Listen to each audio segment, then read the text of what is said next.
Баршаңызға ассаляму алейкум, менің каналыма қош келдіңіздер. Бүгін үй жағдайында жасалынатын екі заттан ғана тұратын балмұздақ рецептімен бөлісемін. Ол үшін бізге сливки 33-34%, сгущенка 3 желания қолданамын және де ванилин керек болады. Ал енді кірісейік. Мен осындай планетарлық ыдысқа 400 грамм сливки құйып алдым.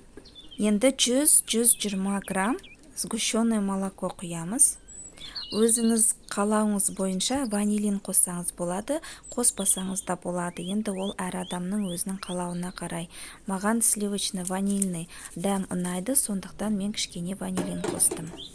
Планетарлы миксер болуы ол шарт емес. Егерде сіздерде қолдың миксері болса, онда қолдың миксерімен де жақсы шығады. Енді сливкиіміз бен сгущенное молоконы жақсылап тұрып миксерде қою болғанша ұрып шығамыз. Шамамен 2-3 минут жетеді. Енді осы жерде мұқият болыңыз. Миксермен ұрған кезде сливкиіңізді 3 минуттан артық ұрып жіберсеңіз, онда сливкиіңіз ағып кетеді де балмұздағыңыз шықпай қалуы мүмкін. Құрметті менің оқырмандарым, және де осы видеоны көріп отырған жандар, менің каналыма тіркеліп, лайк қойып, пікірлеріңізді қалдыруды ұмытпаңыздар. Міне балмұздағымыздың консистенциясы дайын болды. Осындай қою болу керек. Және де қазір лопатканың көмегімен жақсылап жан-жағын жинап араластырамыз да кондитерлік қапқа салып аламыз. Кондитерлік қапқа салып алғаннан кейін ұшын қайшымен қиып дайындап қоямыз.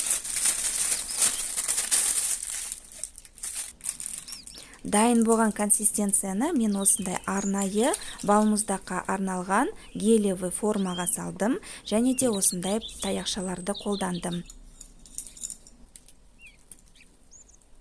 Балмұздағымыздың консистенциясын осындай қаптың көмегімен кондитерлік әрбір секциясына салып шықтым да, палочкаларын салып, енді осылай 3-4 сағатқа морозильникке қатырып қоямыз.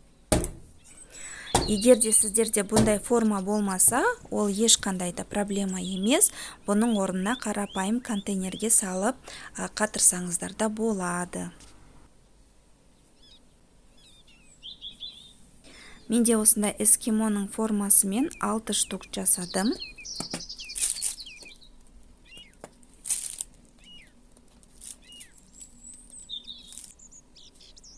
Міне қалған балмұздағымызды осылай контейнерге салып қатырсақ та болады. Мен қалдықтардың барлығын контейнерге салып қатырдым.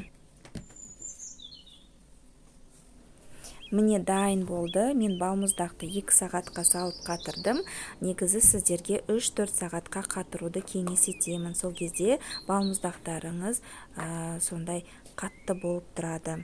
Өте керемет, енді дәмі деген тіл үйіреді. Сіздерге жасауды кеңес етемін. Нағыз совет кездегіндей балмұздақ болып шықты.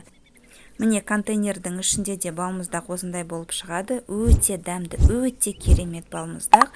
Міндетті түрде осы рецептпен жасап көріңіздер. Сіздерге сәттілік.